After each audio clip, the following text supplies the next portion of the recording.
नमस्कार, आप देख रहे हैं एबीपी न्यूज। मैं आपके साथ शोभना यादव। भारत की बात में आपका बहुत बहुत स्वागत। और बात ये कि क्या उत्तर प्रदेश का चुनाव महिलाओं के दम पर जीतने का मास्टर प्लान तैयार किया जा रहा है? सवाल इसलिए क्योंकि आज उत्तर प्रदेश के प्रयागराज में प्रधानमंत्री मोदी ने महिलाओं को केंद्र में रखकर एक बड़ा कार्यक्रम किया।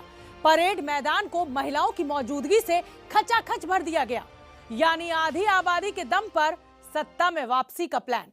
और इसी प्लान के आसरे तो प्रियंका गांधी भी दिख रही हैं।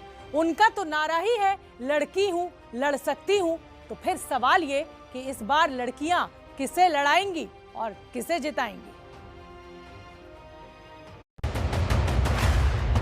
प्रयागराज का मैदान और मैदान में महिलाओं की भारी मौजूदगी। यूपी के विकास की धारा अब किसी के रोकने से रुकने वाली नहीं है। उत्तर प्रदेश की महिलाओं ने, माता बहनों बेटियों ने ठान लिया है, अब वो पहले की सरकारों वाला दौर वापस नहीं आने देगी। और इस मौजूदगी में प्रधानमंत्री मोदी की धारा प्रवाह बोली, जिसने सबसे पहले प्रयागराज की पावन धरा को प्रणाम किया, वो भी अवधि में। मां गंगा, यमुना, सरस्वती के पावन तट पे बसा प्रयागराज की धरती के हम शीश झुकाए के प्रणाम करत है। पिछले वर्ष फरवरी में हम कुंभ में ई पवित्र धरती पर आवा रहें, तब संगम में डुबकी लगाए के अलौकिक आनंद के अनुभव प्राप्त किए रहे। जाहिर है, महिला सशक्तिकरण की थीम पर महिलाओं के लिए प्रोग्राम था, तो प्रधानमंत्री का भी पूरा फोकस उसी पर रहने वाला था। लेकिन इससे पहले कि प्रधानमंत्री मोदी कुछ ऐलान करते, एक तस्वीर पर सबकी निगाहें टिक गई, क्योंकि यहाँ प्रधानमंत्री मोदी न सिर्फ महिलाओं से संवाद करते नजर आए, बल्कि एक दुधमुहे बच्चे को लाड करते भी नजर आए। और इन्हीं तस्वीरों के जरिए संदेश देने की कोशिश की कि बीजेपी सरकार ही महिलाओं के उत्थान के लिए काम कर रही है। और फिर उसी बात को जुबान देने में वक्त नहीं लगाया, कह दिया प्रत्यक्षम किम प्रमाणम। हमारे यहाँ एक कहावत है, प्रत्यक्षे किम प्रमाणम, यानी जो प्रत्यक्ष है, जो सामने है, उसे साबित करने के लिए कोई प्रमाण की जरूरत नहीं पड़ती। यूपी में विकास के लिए, महिलाओं के सशक्तिकरण के लिए जो काम हुआ है, वो पूरा देश देख रहा है। और कहने सुनने का मतलब तो यही था कि महिलाओं के लिए बीजेपी सरकार ने काम किया और प्रचार भी उसी का किया जाएगा। पीएम मोदी ने मातृ शक्ति महाकुंभ को आज संबोधित किया। कार्यक्रम में 2,72,000 महिलाओं को बुलाया गया सभी जिलों से।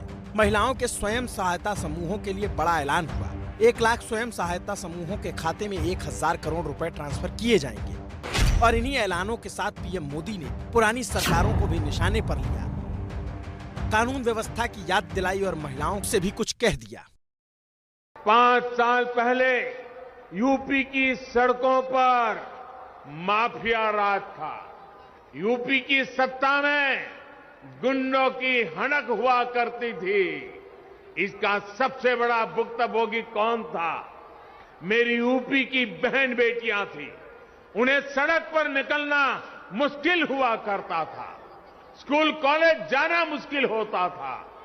आप कुछ कह नहीं सकती थी, बोल नहीं सकती थी, क्योंकि थाने गई तो अपराधी बलात्कारी की सिफारिश में किसी को फोन आ जाता था। योगी जी ने इन गुंडों को उनकी सही जगह पहुंचाया है। आज यूपी में सुरक्षा भी है, यूपी में अधिकार भी है। आज यूपी में संभावनाएं भी हैं। आज यूपी में व्यापार भी है। मुझे पूरा विश्वास है, जब हमारी माताओं बहनों का आशीर्वाद है, इस नई यूपी को कोई वापस अंधेरे में नहीं धकेल सकता। महिला सुरक्षा के मुद्दे पर विरोधियों को घेरा पीएम ने, तो फिर विरोधियों ने भी पलटवार करने में वक्त नहीं लगाया और इस पर सबसे पहला पलटवार प्रियंका गांधी ने किया और लड़की हूँ लड़ सकती हूँ के अपने कैंपेन पोस्टर के साथ ट्वीट कर लिखा, उत्तर प्रदेश की महिलाओं देख लो, आपने अंगड़ाई ली और प्रधानमंत्री आपके सामने झुक गए, मगर अभी तो पत्ता हिला है। महिला शक्ति का तूफान आने वाला है। बहनों की एकजुटता क्रांति लाएगी। उत्तर प्रदेश की महिलाओं, मैंने आपसे क्या कहा था? अपनी शक्ति को पहचानो। आज आपकी शक्ति के सामने इस देश के प्रधानमंत्री नरेंद्र मोदी जी झुक रहे हैं, समझ गए हैं कि महिला खड़ी हो रही है। 5 सालों से क्यों नहीं की ये घोषणाएं? आज क्यों कर रहे हैं? चुनाव से पहले, क्योंकि महिला जागरूक हो गई है। प्रियंका ने महिलाओं की बात कर अपने ही कैंपेन पर जोर दिया तो अखिलेश यादव की तरफ से भी महिलाओं के साथ वाली फोटो दिखाई जाने लगी और मैनपुरी में तो अखिलेश यादव ने आज मानो जनसैलाब ही बुला लिया और इस जनसैलाब के बीच हमारे संवाददाता से बात करते हुए कह दिया कि महिलाओं के लिए असली काम तो हमने किया। ये वो लोग हैं जो अब चिंता में हैं कि समाजवादी पार्टी ने क्या क्या काम किया था। मुझे याद है 1090 जो महिलाओं की सुरक्षा के लिए योजना बनी थी, आज भी सबसे बेहतरीन योजना है। जब समाजवादी पार्टी का मैनिफेस्टो आएगा तो आप देखेंगे कि महिलाओं के लिए, बेटियों के लिए, बहन के लिए, माँ के लिए कोई न कोई ऐसी योजना होगी जो सीधे सीधे उन तक पहुँचेगी। यानी कुल मिलाकर कहा जाए तो आज का यूपी चुनाव पूरी तरह से महिलाओं पर केंद्रित रहा और हर किसी ने कोशिश यही की कि किसी भी तरीके से आधी आबादी को पूरी दमदारी के साथ अपने पाले में लाया जा सके, क्योंकि महिलाएं चुनाव बदलने का मादा रखती हैं। बात महिलाओं की हो चली तो आज एक बात लोकसभा में भी उठी। लोकसभा में आज लड़कियों की शादी की उम्र 18 से बढ़ाकर 21 साल करने का बिल पेश कर दिया गया, मगर सियासत तो सियासत है और यहां ना हो ऐसा तो हो ही नहीं सकता था। डॉक्टर करार महिला और पुरुष दोनों। लोकसभा में महिला और बाल विकास मंत्री स्मृति ईरानी ने विवाह निषेध संशोधन विधेयक 2021 पेश किया। लड़कियों की शादी की उम्र 18 से बढ़ाकर 21 साल करने का प्रस्ताव रखा, लेकिन सदन में तो अलग ही शोर शराबा चल रहा था और फिर स्मृति ईरानी के भी तेवर बदल गए। आज पहली बार इस अमेंडमेंट के माध्यम से महिला और पुरुष दोनों 21 साल की उम्र में समानता के अधिकार को देखते हुए शादी विवाह का अपना निर्णय ले सकते हैं। हिंदुस्तान में इस मुद्दे को लेकर लेकिन सरकार की तरफ से दी गई एक भी दलील विपक्ष ने नहीं मानी। सबसे पहले कांग्रेस के नेता सदन अधीर रंजन चौधरी ने विधेयक की जल्दबाजी को लेकर सवाल उठा दिए। हम एक सलाह देना चाहते हैं सरकार को कि हड़बड़ी में बहुत सारी चीज गड़बड़ी होते हैं और इसके साथ साथ ये सरकार अब तक ना किसी स्टेक होल्डर से बातचीत की, ना कोई स्टेट से कंसल्ट किए हैं, लेकिन जल्दबाजी में ये अचानक ये सप्लीमेंट्री लिस्ट में ये बिल को लाया गया। कल तक जो बिल दिखाया था यानी साफ था कि विपक्ष सरकार की तरफ से हुई जल्दबाजी के विरोध में था और Congress, Trinamool Congress, NCP, DMK, AIMIM, Shiv Sena, RSP, BJD जैसे दलों ने बिल का विरोध किया। विपक्षी दलों ने विधेयक को व्यापक विचार विमर्श के लिए संसद की स्थायी समिति को भेजने की मांग की और एआईएमआईएम प्रमुख असदुद्दीन ओवैसी ने तो तीखा विरोध किया। This is against right to freedom of under Article 19. An 18-year-old can choose a prime minister, can have a live-in relationship, can have a sexual relation under POSCO Act, but you are denying the right to marriage. What have you done for the 18-year-old? Your Beti Bachao, Beti Padhao, 89% funds were used by Narendra Modi for his publicity. Beyond the democracy. और विपक्ष के इसी तरीके के विरोध की वजह से आखिरकार सरकार को मानना पड़ा और बिल को संसदीय समिति के पास भेज दिया गया। कि मैं स्वयं सरकार की ओर से ये प्रस्तावना करना चाहती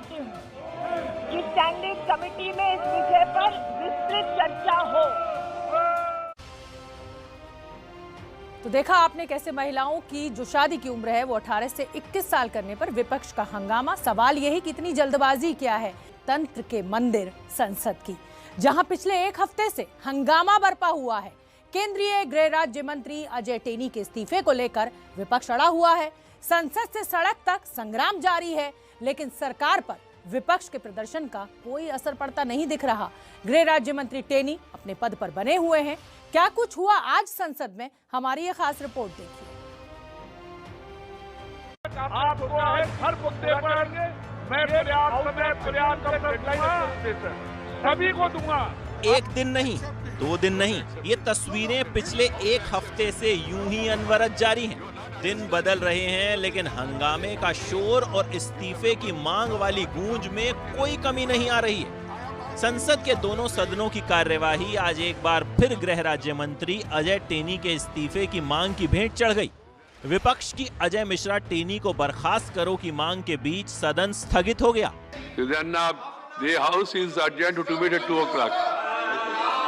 दोनों सदनों की कार्यवाही स्थगित कर दी गई तो विपक्ष ने सड़क पर मोर्चा संभाल लिया और राहुल गांधी की अगुवाई में संसद से विजय चौक तक मार्च कर दिया। प्रधानमंत्री कहते हैं कि मैं किसानों से माफी मांगता हूं, दूसरी तरफ अपने कैबिनेट में किसान के हथियारे को रखते हैं और उसको हटाते नहीं। विपक्ष की एकता भले ही पहले कई बार बिखर चुकी हो, लेकिन टेनी के मुद्दे पर सबके सुर एक लय में गूंज रहे हैं और इस्तीफे से कम मानने को तैयार नहीं है।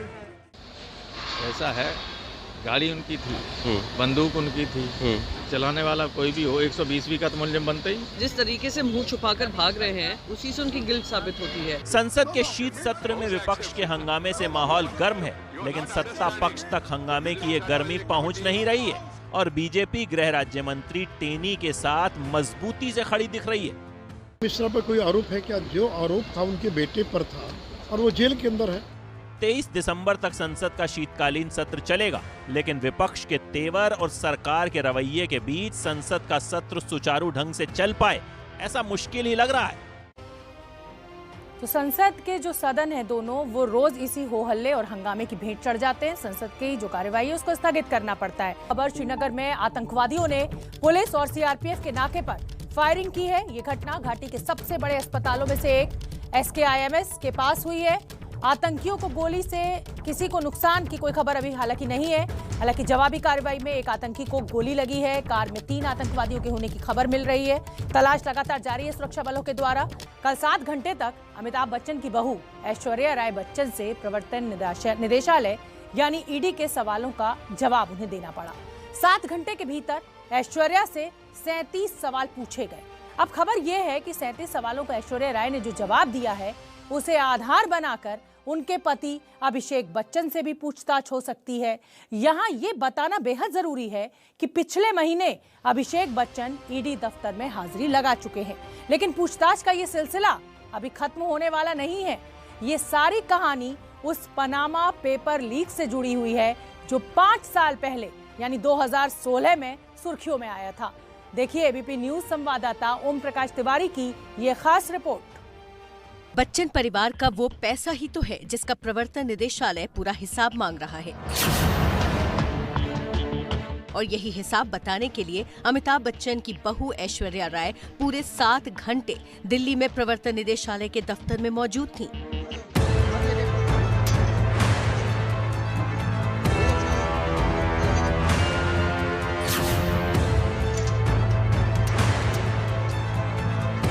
तस्वीरें सोमवार शाम करीब 7:30 बजे की हैं, जब भीड़ के बिल्कुल बीच में काले रंग का कोट पहने ऐश्वर्या मौजूद थी। आंखों पर काला चश्मा था और चेहरे पर काले रंग का मास्क। दोपहर करीब 12:30 बजे के बाद ऐश्वर्या ED के दफ्तर पहुंची थी और शाम को जब बाहर निकली तो पूरे देश का मीडिया वहां मौजूद था।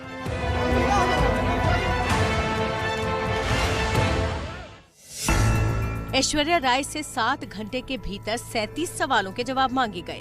ऐश्वर्या से प्रवर्तन निदेशालय के 4 अधिकारी पूछताछ कर रहे थे, जिसमें 3 महिला अधिकारी थीं और 1 पुरुष। लेकिन इस बार फिल्मी पर्दा नहीं बल्कि असली पूछताछ हो रही थी और विश्व सुंदरी ऐश्वर्या राय पहली बार किसी जांच एजेंसी का सामना कर रही थी। ऐश्वर्या राय से कई ऐसे सवाल हुए जिनके जवाब के बदले वो चुपचाप सिर्फ जांच अधिकारियों का चेहरा देखती रही। ऐश्वर्या से सवालों के जवाब लिखित में मांगे गए थे और जवाब लिखने के लिए ईडी के एक अधिकारी ने उनकी मदद की थी। लेकिन आगे की खबर ये है कि ऐश्वर्या ने जो बयान दिए हैं उसके आधार पर ईडी उनके पति अभिषेक बच्चन को पूछताछ के लिए बुला सकता है।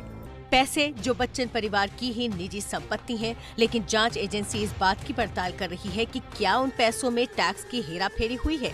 ऐश्वर्या राय बच्चन का नाम पनामा पेपर लीक के दौरान सामने आया था।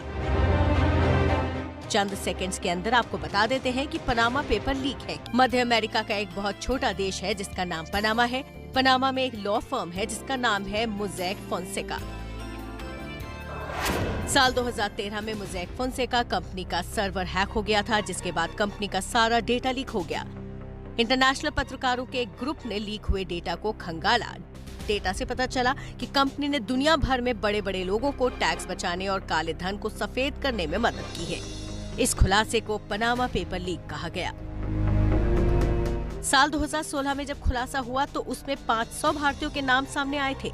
कई बड़े नेताओं समेत फिल्म इंडस्ट्री के नाम शामिल थे और इन्हीं नामों में मौजूद था बच्चन परिवार का नाम। पनामा पेपर लीक केस में दस्तावेज सामने आए थे। उन दस्तावेजों में अमिताभ बच्चन और ऐश्वर्या राय बच्चन पर कानून का उल्लंघन करने का आरोप लगा और इसी रिपोर्ट के आधार पर ईडी ने फेमा के तहत जाँच शुरू की थी। इस मामले में रिजर्व बैंक ऑफ इंडिया की एक गोपनीय रिपोर्ट जो ईडी को मिली थी, उसमें बताया गया था कि साल 2007 से साल 2013-14 तक अमिताभ बच्चन अनेक बार कई बड़ी रकमें लेकर विदेश गए, जबकि नियमों के मुताबिक उस समय कोई भी शख्स एक साल में $2 लाख तक की रकम लेकर विदेश जा सकता था। लेकिन इस गोपनीय रिपोर्ट में बताया गया कि अमिताभ बच्चन ने बार बार नियमों का उल्लंघन किया। पनामा पेपर लीक में ऐश्वर्या को लेकर क्या सामने आया वो समझिए। दस्तावेजों में एक तरफ उनकी कथित विदेशी कंपनी की जानकारी थी, तो वहीं दूसरी तरफ उनके पति अभिषेक बच्चन को साल 2012 के मार्च महीने में £1.25 लाख यानी ₹1.25 करोड़ रुपए दिए जाने की जानकारी थी। ऐश्वर्या पहली बार ईडी के सामने पेश हुई थी। ईडी सूत्रों के मुताबिक ऐश्वर्या राय बच्चन से 3 चरणों में पूछताछ की गई थी। इसके पहले चरण में उनसे व्यक्तिगत जानकारियां, जिसमें उनका परिवार भी शामिल था, पूछताछ की गई। दूसरे चरण में उनकी आर्थिक स्थिति, जिसमें उनके देश विदेश में स्थित बैंक खाते, उनकी चल अचल जायदादों के बारे में पूछताछ की गई। पूछताछ के तीसरे चरण में पनामा पेपर लीक से संबंधित सवालात पूछे गए थे। ऐश्वर्या को फेमा अधिनियम की धारा 37 के तहत शपथ दिलाई गई, जिसमें उनसे लिखवाया गया कि पूछताछ के दौरान वो कोई भी जानकारी गलत नहीं देंगी और अगर गलत जानकारी देती हैं तो उससे उनके खिलाफ प्रयोग किया जा सकता है। जांच अधिकारियों ने ऐश्वर्या से पूछा कि वो किस भाषा में जवाब देना चाहती हैं, तो उन्होंने अंग्रेजी भाषा में जवाब देने को कहा। इसके बाद अधिकारियों की टीम ने उनसे पूछताछ शुरू की। ऐश्वर्या से जो सवाल हुए, देश में कितने बैंक अकाउंट्स हैं, कहां-कहां बैंक अकाउंट्स हैं, विदेश में कोई चल अचल संपत्ति या बैंक खाता है, अगर हाँ तो किस देश के बैंक में है, आय का जरिया क्या है, इनकम टैक्स रिटर्न कहाँ भरती हैं, आखिरी बार टैक्स कब भरा था, ITR में विदेशी पैसों का जिक्र है।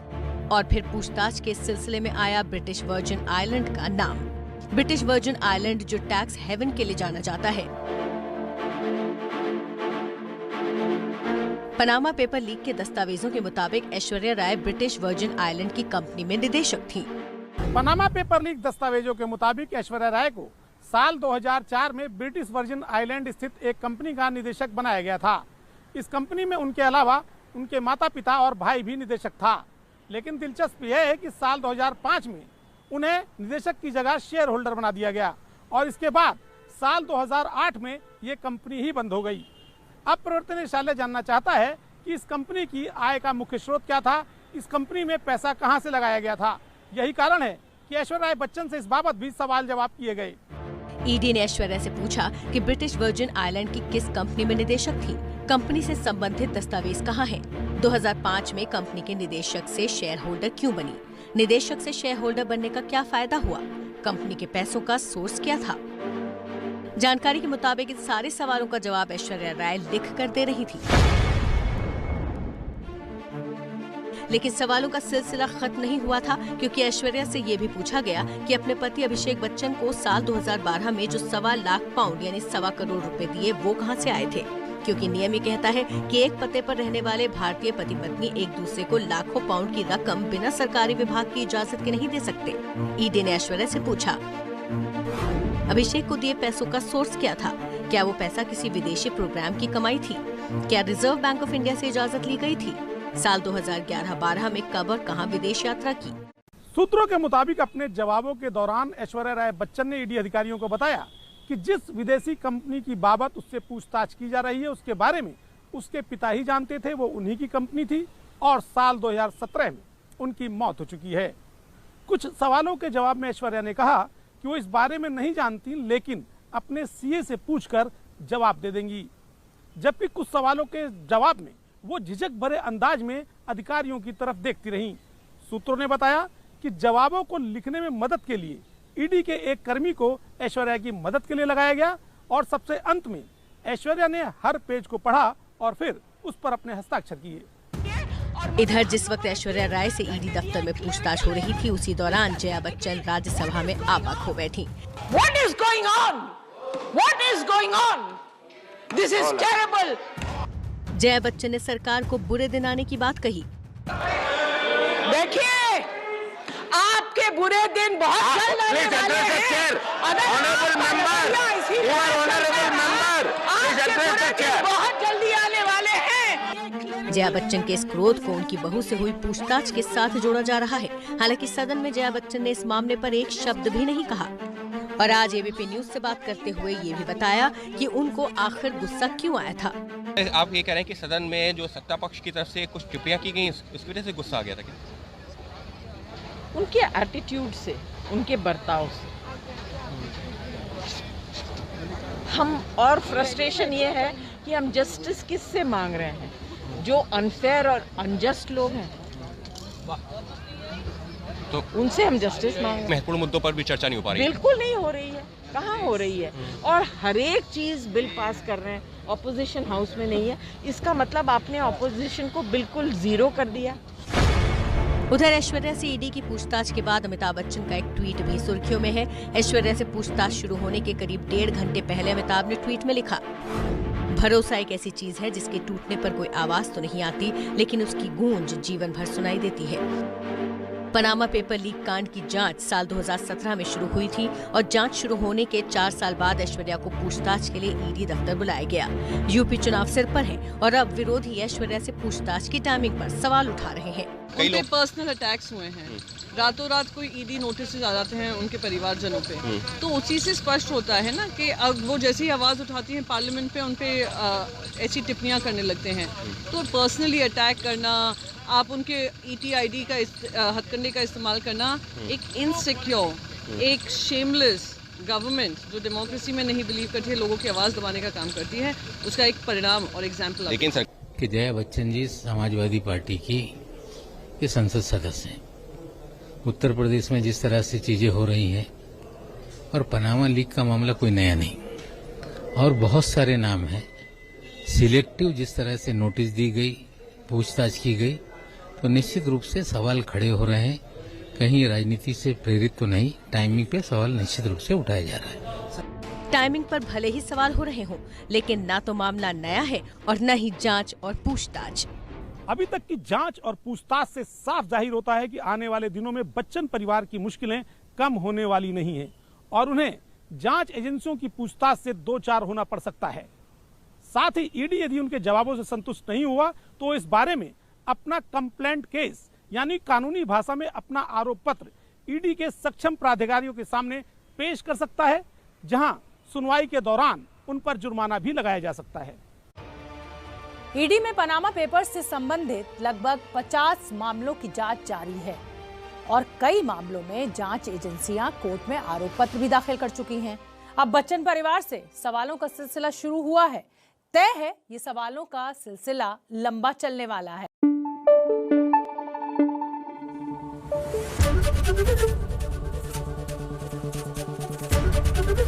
एबीपी न्यूज आपको रखे आगे।